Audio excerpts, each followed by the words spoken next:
गलतफहमी। माही बच्चों समेत चली आ रही थी। बेटी को ऐसे अचानक आते देख माँ हैरान रह गई। अरे माही, ना कोई खबर ना फ़ोन। अरे माँ, आप लोगों की याद आ रही थी सो चली आई, माही ने कहा। अब अंदर भी आने देगी या नहीं? पापा कहाँ हैं? काम पर गए हैं, शाम को आएंगे। तुम लोग बैठो, मैं कुछ खाने को लाती हूँ।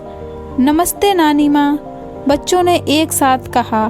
खुश रहो मेरे बच्चों, सब अच्छे तो हो? सब अच्छे हैं, आपकी याद आती है। जमशेदपुर में नाश्ता करके आपसे कहानी सुनेंगे, बच्चों ने एक साथ कहा। ठीक है, मैं नाश्ता लाती हूँ, तुम सब हाथ मुंह धो लो, नानी ने कहा। मैं भी साथ में चलती हूँ माँ। दोनों रसोई की ओर चल पड़ी। नाश्ता करके बच्चे खेल में लग गए और माँ बेटी बातों में लग गईं। हाँ तो माही, अब बताओ कि अचानक कैसे आ गई तुम? माँ ने पूछा। माही ने शांत स्वर में कहा, माँ, मैं हमेशा के लिए वह घर छोड़ आई हूँ, बच्चे कुछ नहीं जानते। माँ को जैसे सदमा लगा। कुछ देर तक तो वो पूरी तरह मौन सी रह गई, फिर थोड़ी देर के बाद जैसे होश में आई। इतनी बड़ी बात तुम इतने इत्मीनान से कैसे कह सकती हो? तुम होश में तो हो माही? हाँ माँ, मैं होश में आ गई हूँ। जानती हो माँ, 15 साल की तपस्या के बदले तुम्हारे दामाद ने मुझे बेवफाई दी है। दफ्तर के दौरे के नाम पर वो किसी लड़की के साथ। मुझे तो बोलते हुए भी शर्म आती है। छी, माही ने कहा। अरे नहीं बेटी, मेरी आंखें इंसान को पहचानने में धोखा नहीं खा सकती। जरूर तुम्हें कोई गलतफहमी हुई है, माँ बोली। नहीं माँ, मुझे पूरा विश्वास है कि आलोक ने मुझे धोखा दिया है। अब अगर आप भी मुझे और बच्चों को बोझ मानकर यहाँ नहीं रखना चाहती हैं तो हम अभी चले जाएंगे, माही गुस्से में बोली। अरे माही, गुस्सा क्यों हो रही हो? जब तक चाहे रहो, तुम्हारा ही घर है। मैं तो बस ऐसे ही कह रही थी। अभी थोड़ा आराम कर लो, सफ़र से थक कर आई हो। मैं बॉबी और बंटी को देख कर आती हूँ। यह कहकर माँ कमरे से बाहर चली गई। कुछ देर बाद थकान के कारण माही को नींद आ गई। माही की नींद फ़ोन की घंटी बजने से खुली। बाहर शाम रात में बदल गई थी। फ़ोन आलोक ने किया था। माही के हेलो कहते ही आलोक ने कहा, माही कहाँ हो तुम? पता है कितनी देर से दरवाजे पर खड़ा आवाज़ लगा रहा था, फिर देखा तो ताला लगा हुआ है। कहाँ हो? जल्दी आओ ना। मैं वो घर छोड़कर आ गई हूँ, बच्चों को भी ले आई। अब आप आराम से अपनी ज़िंदगी जी सकते हैं। मेरे तरफ से आप आज़ाद हैं और आगे से फ़ोन करने की ज़रूरत नहीं है। मैं तो बात भी नहीं करना चाहती थी, पर बताना ज़रूरी था।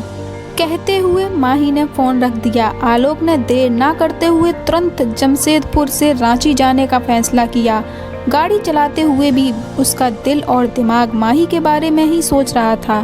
तेज गति से गाड़ी चलाकर जल्द ही वह अपने ससुराल पहुंच गया। घर में सभी खाना खाकर सो रहे थे। घंटी बजने पर माही के पापा ने दरवाज़ा खोला। आलोक ने पिताजी के चरण स्पर्श किए।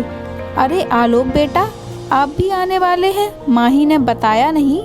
शायद अभी तक पापा को माही और माँ ने कुछ बताया नहीं है, आलोक ने मन ही मन सोचा।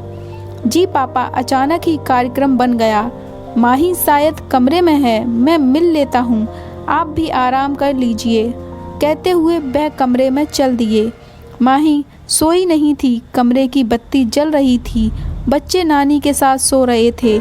आलोक को देखते ही वह गुस्से में बोली, मेरी ज़िंदगी बर्बाद करने के बाद चैन नहीं मिला, जो यहाँ पर भी आ गए। सुनो तो, क्यों इतने गुस्से में हो? आखिर किस बात पर इतना बड़ा फैसला किया है? कुछ तो बोलो, आलोक ने कहा। पिछली बार जब तुम टूर पर गए थे तो तुम्हारा फ़ोन एक लड़की ने उठाया था, और आज भी जब दोपहर को मैंने फ़ोन किया तब भी। आखिर कैसे कोई लड़की तुम्हारा फ़ोन उठा सकती है, टूर का बहाना बनाकर किसी और के साथ? छी, माही बोली। हे भगवान, इसके लिए तुम मुझे इतनी बड़ी सज़ा दे रही थी। मेरे साथ जो परेश काम करता है ना, ये उसी की शरारत है। उस रात भी उसने और कल भी उसने फ़ोन उठाया था।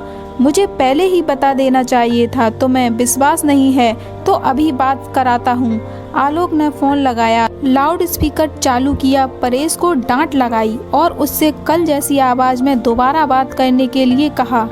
माही सुनकर हैरान रह गई। ये वैसी ही आवाज़ थी जैसी उसने पहले सुनी थी। उसकी आंखों में आंसू आ गए। आलोक ने कहा, माफ़ी मांगने की कोई ज़रूरत नहीं है। मैं तुमसे बहुत प्यार करता हूँ और अपने जीवन में तुम्हारे अलावा किसी और की कल्पना भी नहीं कर सकता। अब कभी भी कोई बात हो पहले मुझसे पूछना, फिर कोई फैसला लेना और घर छोड़कर आने की सोचना भी मत, समझी? कहकर आलोक ने माही को गले से लगा लिया। माही ने भी अपने कान पकड़ लिए और आगे से शक करने से तौबा कर ली। कई बार हम बिना सच जाने गलतफहमियों के शिकार हो जाते हैं और हमारे रिश्ते पर इस सब का बहुत ही गलत असर पड़ता है। अतः बिना सच जाने कभी किसी नतीजे पर नहीं पहुंचना चाहिए। बातचीत से ही समस्या सुलझाई जा सकती है। यह छोटी सी कहानी आपको कैसी लगी और इसी प्रकार की कहानियों को सुनने के लिए मेरे चैनल को सब्सक्राइब, लाइक एंड कमेंट करें। Thank you for watching.